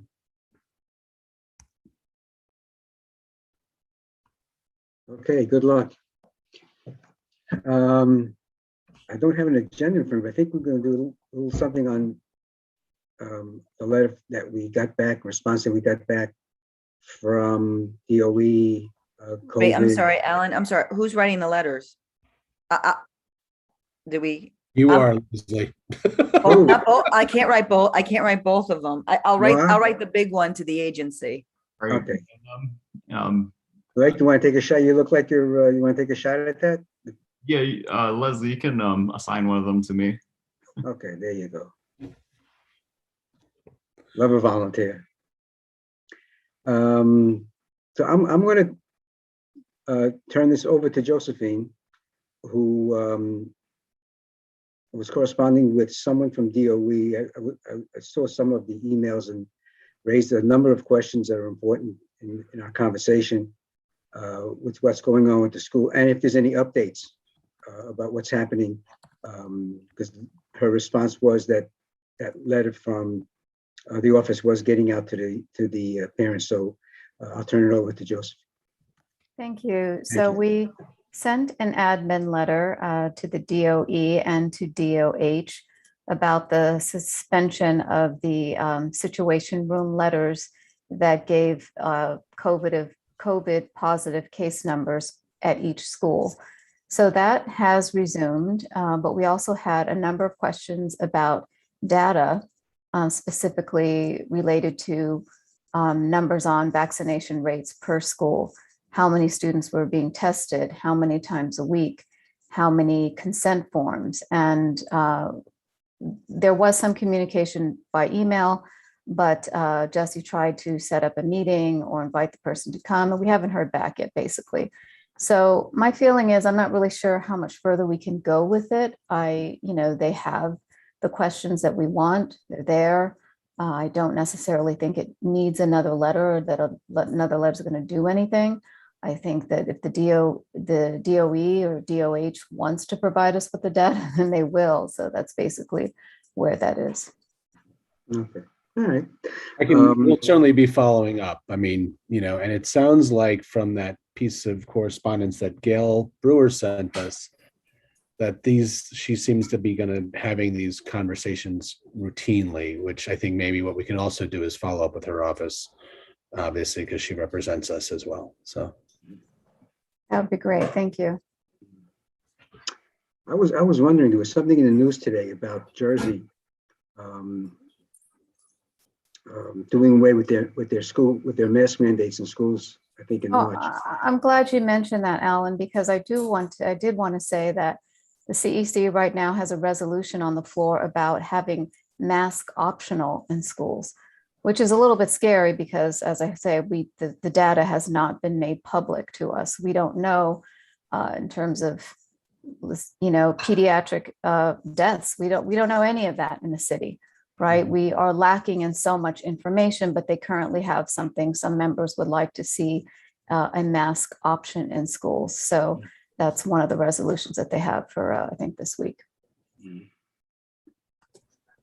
So that ties into some of the questions you had in terms of getting data. Yes. Right. They're not asking for the data, actually. Their argument is that in the worst flu season, I believe, which was a couple of years ago, more kids died of the flu than they did of COVID. So that's their rationale of that resolution. Leslie? Just to clarify, you said, I think New Jersey is lifting it the second week of March for kids.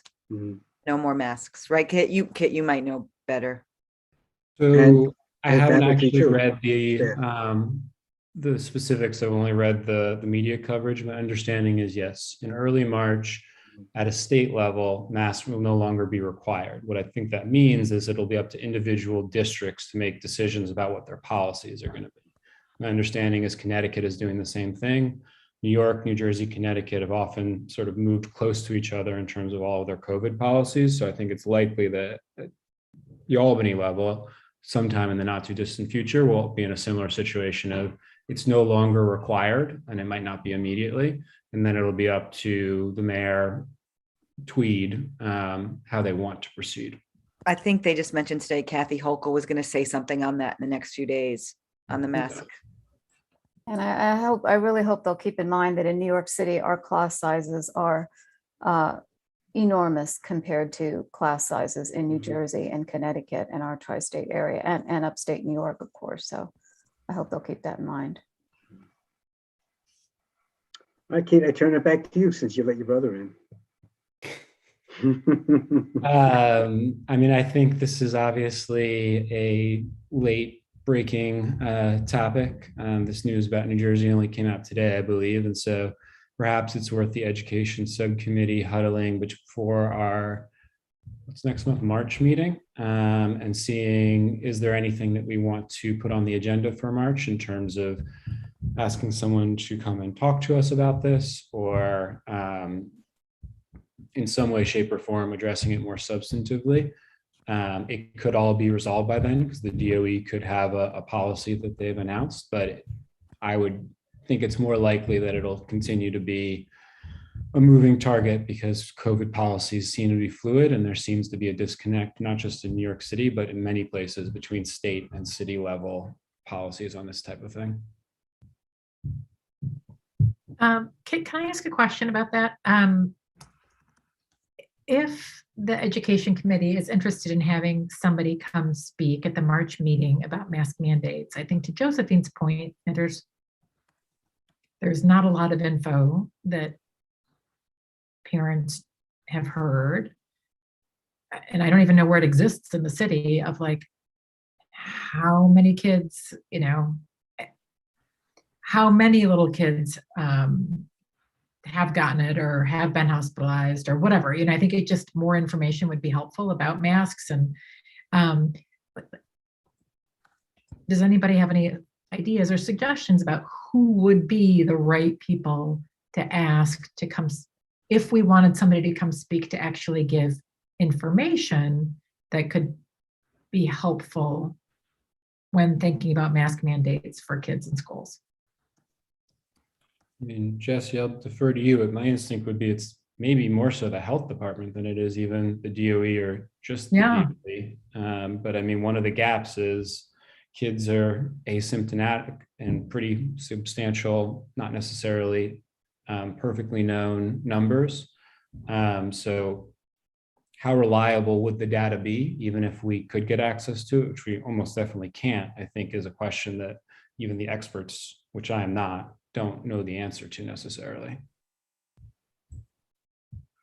There were a lot of negatives there, but I think I understand what you're saying. But yeah, I mean, I totally agree that I think it would be somebody from the Department of Health, but I don't know if there's somebody who specializes or not specializes, but who would have that information they could share with us. But Jesse, do you have any suggestions? No, I mean, I don't have anybody off the top of my head besides maybe inviting an expert and choosing someone doing some research and maybe finding some experts that maybe have spoken on similar panels or things like that, or someone in maybe from, you know, I don't know if maybe from Ryan Health, you know, is more local, you know, but I think we would normally defer to the Department of Health. I think in this case, if you are looking to have, I don't know, you know, it'd be up to that person from the Department of Health to be as kind of transparent and, you know, willing to, you know, speak to this, you know, what they know in the science and not maybe think about what the political difficulties are, you know, being on, you know, in terms of working for the city and being part of a broader network of agencies that includes DOE and stuff like that. That's my only concern. I just don't want us to feel like we're going to get somebody that's going to give us necessarily contradictory or maybe different information than whatever the you know, the intergovernment office of the city hall has decided to put out. You know, I so thi- I that's why I think our think letter- yeah. there's a couple, if there's some experts that we know, that we've heard of, that we think would be interesting to hear from, that, I mean, and we can certainly invite the DOH and DOE as well. But that might just give us a sort of maybe a broader perspective. And But I believe our I do not know letter, those experts, to be clear.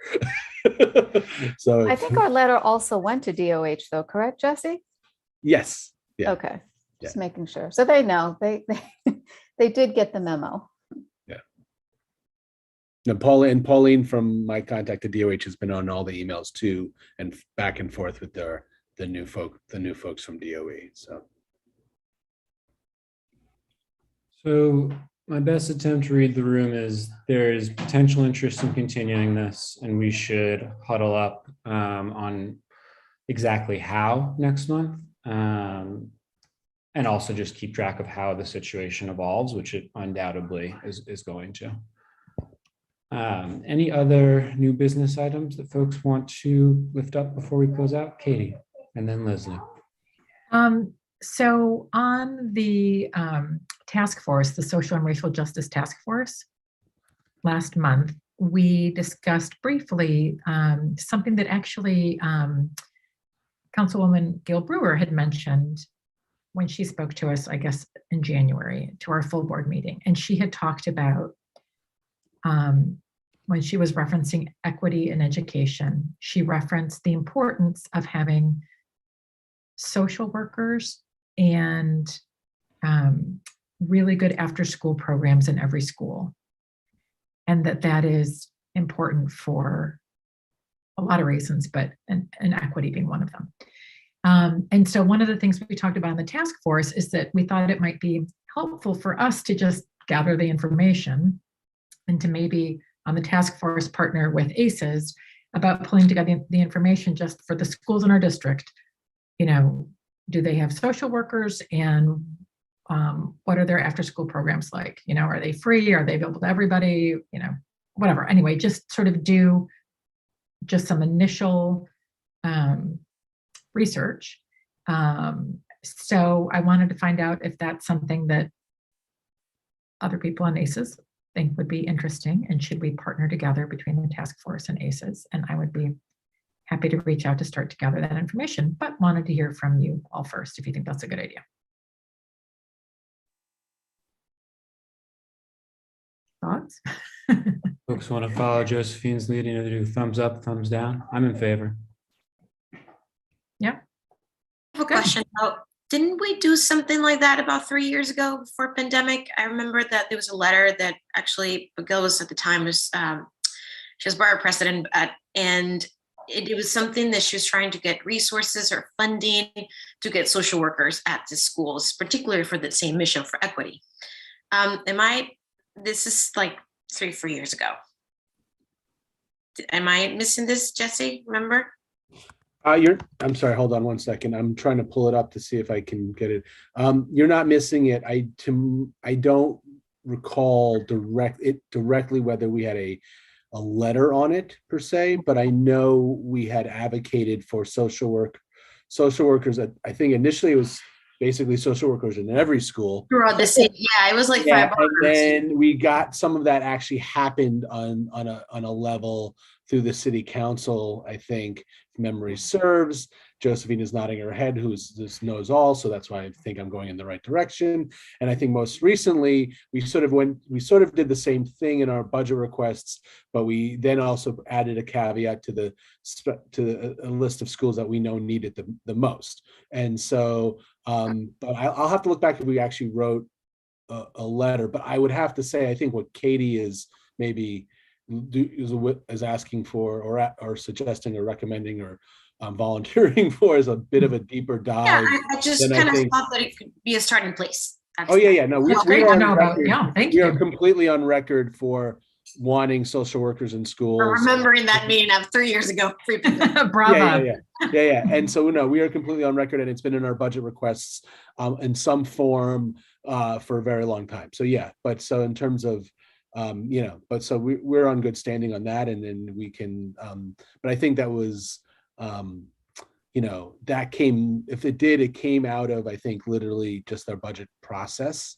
And we then from there, what we normally do, which I don't know if we did last year off the top of my head, I think, Kit and Ellen, is we normally, after our budget process happens, we then write a letter to the council member highlighting the education requests, just because the council member, and also the borough president always has discretionary funding that could possibly be fund those projects. So, so that's maybe the letter maybe now that I'm thinking about, probably that was in the letter, you know, which was sort of a collection of different requests, but for sure.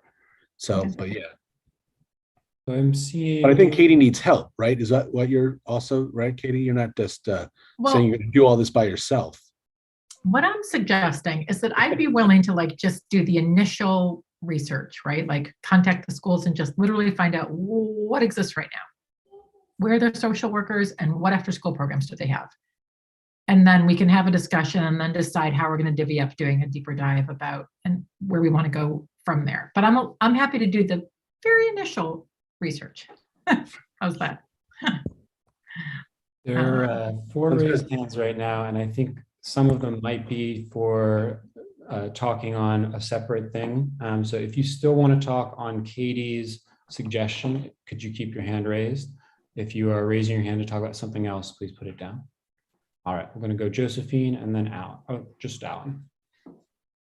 So I'll certainly agree. I think Katie is a great idea. I think creating some sort of a baseline of services for the schools is a terrific idea. Being that we're going to get a letter back pretty soon about the accepted budget and see what's coming out of there. And then we should maybe start getting ready for the next round.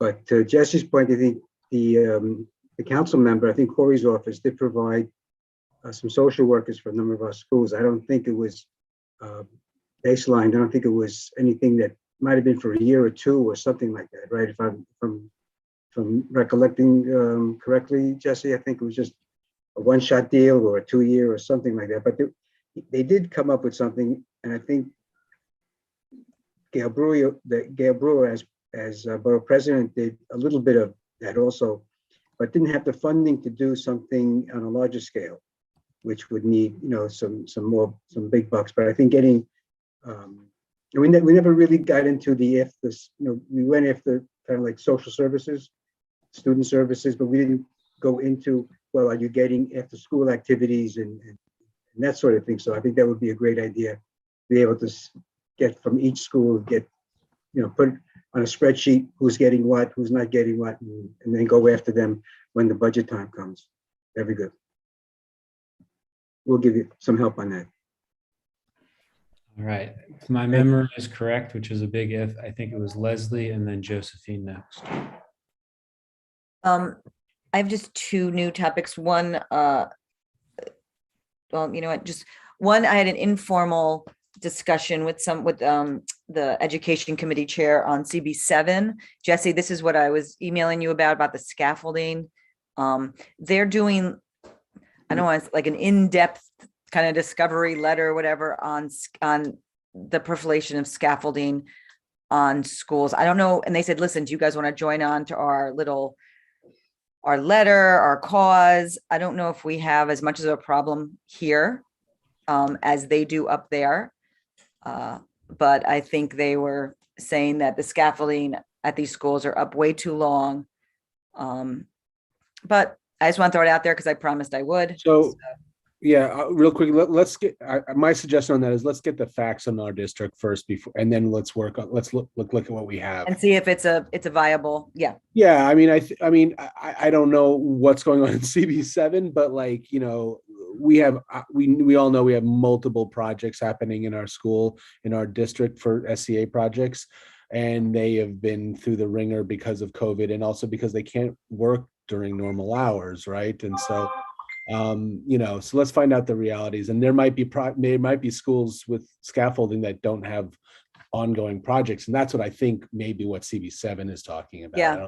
I think they're talking about probably safety hazards to schools that aren't, they're not they're not actively getting fixed, but they do have to have the scaffolding up, and then it just becomes like another thing to push off and another thing to push off. So let's find out if that's happening pervasively in our area. Yeah, I'm not saying this, I just wanted to officially, I didn't want to go outside the, the No, boundary.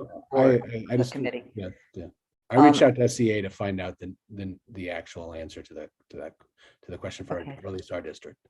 And the second thing is, can we get, since it's now a topic and it's definitely going to be discussion and formed and massaged, plant-based meals, vegan Fridays. I'm all over it, Kit. All over it. If we could get someone to talk about that for our next meeting, because I know there's some complaints, there's some hooray. I mean, it's all over the place, but I have a feeling they are, well, not a feeling, but I know they are going to start massaging that, getting better meal. Let's see. I don't know if you guys are interested, but I think it might be something we can either hear about or weigh in on. I have a friend who I can ask to come talk to us. She's worked on food policy at the city and the state level in schools, and she was on the mayor's transition team related to this. So let's see how much capital I actually have, but I can reach out to her. Yeah, it's an interesting development for sure. David, I see your hand. Are you speaking on this, or is it other new business? Because if it is, I'm going to go to Josephine first, and then I'll come back. I thought we were on other new business. I didn't realize we're still on. So it's on other new business. All right, hold tight. We're going to go to Josephine, and then we'll go to you. Okay, 2 items. We're getting a high school, actually 2 high schools in Hell's Kitchen. They used to be located in Chelsea. It's the I School and the Chelsea Career and Technical High School. They were co-located in Chelsea, and I'm not exactly sure what happened to that building, but then they moved to CB2 in Soho. And now apparently they are getting a brand new building at 429 West 36th Street, and they're signing a 99-year lease. And I don't think the School Construction Authority is doing it. I think it's the EC Education Construction Fund. Jesse probably knows more about this than I do. The Education Construction Fund. So they're the ones who are doing this. I guess that's where the money is coming from. And they've signed this 99-year lease through the Tribeca Investment Group. So I guess what I would like to do is have them come and speak so we could hear more about this. These 2 schools are really interesting. They're co-located, and 2 years ago, they had a student-led protest because one of the schools is very segregated. The Chelsea Technical Career High School, I believe, is about 95% students of color, whereas the I School is about 45% students of color. And they have very large differences in the curriculum. The I School has advanced placement courses. They have very intensive college information courses, whereas the other school does not.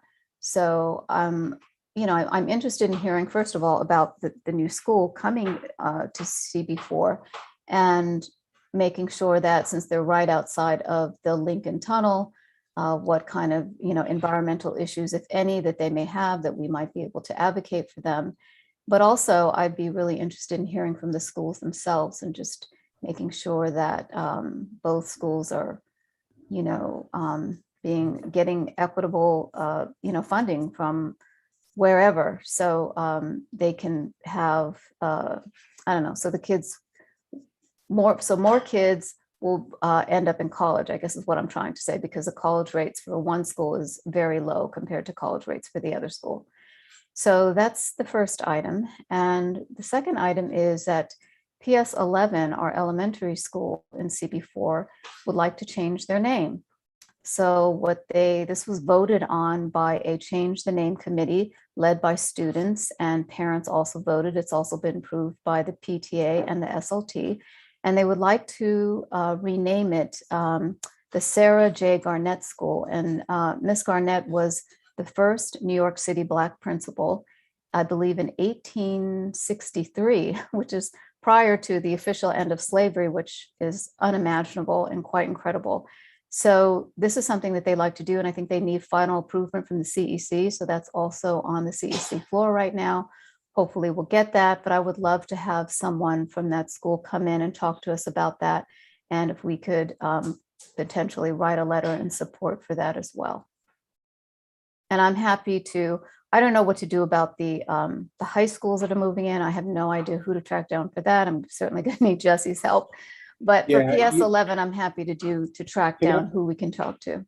Josephine, can I ask you a quick question about the Yes. the relocation and the new building?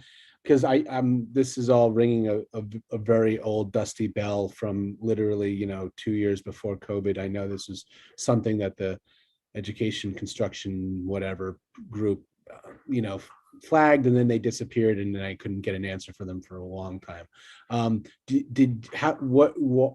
How did you, or where did you learn about it? And just so someone went to, I don't know if it was someone from the actual school, but they spoke to someone at CB2 because that's where the school is currently located. So I can also track that down for you if that helps. But they're supposed to commence this year, like the construction is supposed to start in 2022. Yeah. Okay. If Josephine, if you can send me just to shoot me a quick email about both of those topics. I don't mean to actually sound, that's a little image. I'll wait till if Kit and the rest of the committee agree on that. But if we're all on board, if you could send me an email on both those topics, I'll track down about the relocation. Your point about the where it's located is very concerning to me in terms of transportation safety issues. It's right off of Dyer. It's literally, if you look at the site, I remember looking at it years ago when they first flagged it for me. I don't know what they're going to do in terms of making sidewalks there. It's interesting. And I will just say also, I understand it's high school, so it's a different school, but we rarely get new buildings built. Entirely new buildings. And so my mindset is like, if you're gonna go and build a new building, it maybe should be kind of fulfill some of the need also, which is we all know that we have about 400 to 500 seat need. That's happening in our district.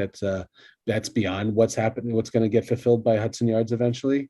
And so I just flagged that for everybody in this thought. It's a major lift, but if you're going to build a school, why not, in a neighborhood, why don't we build it and maybe be able to, put some more seats in there.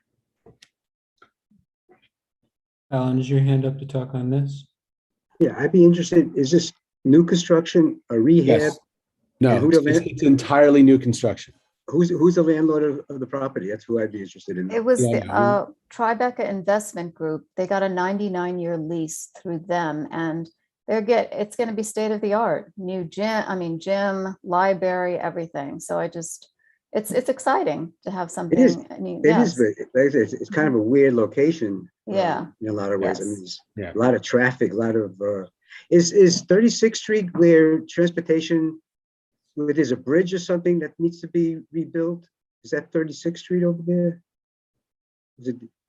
Or was that 38th Street? No, there's a bridge that I think transportation took up an issue about they have to reconstruct a bridge that goes over Dyer.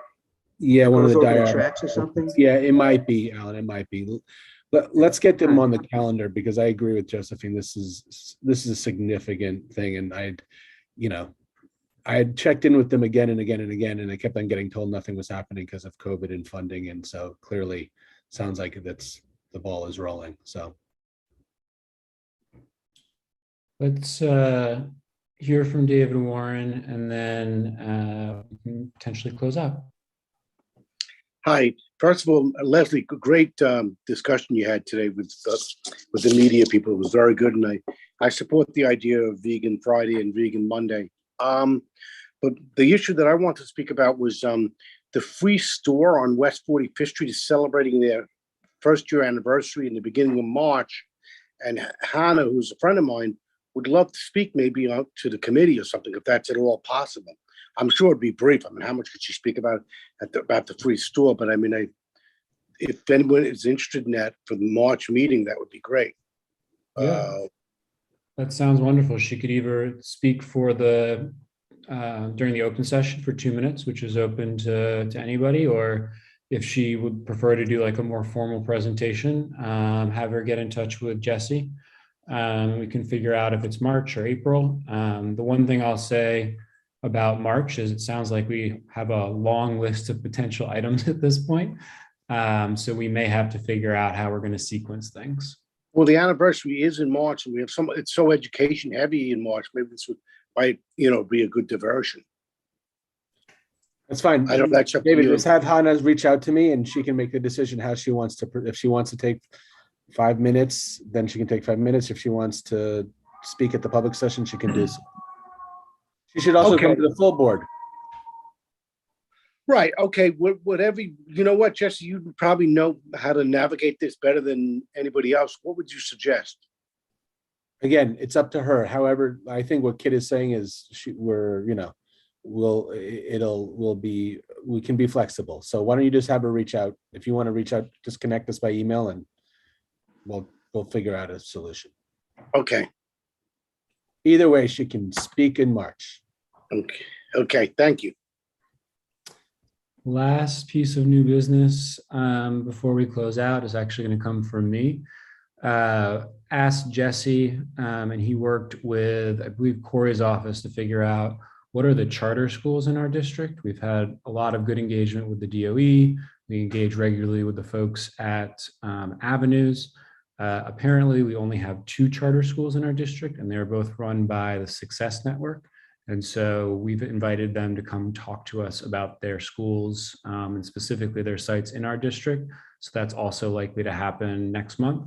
I'll reach out to folks on the education group. And if you have questions you'd like the Success team to address, we can shoot those over to the person who's going to be putting together a presentation. And I think that's everything. Stay warm, be well, and we'll see everybody right back here in a month's time. Motion to adjourn. Second. Okay. Good night, everybody. Bye, guys. Good night. Good night. Good night.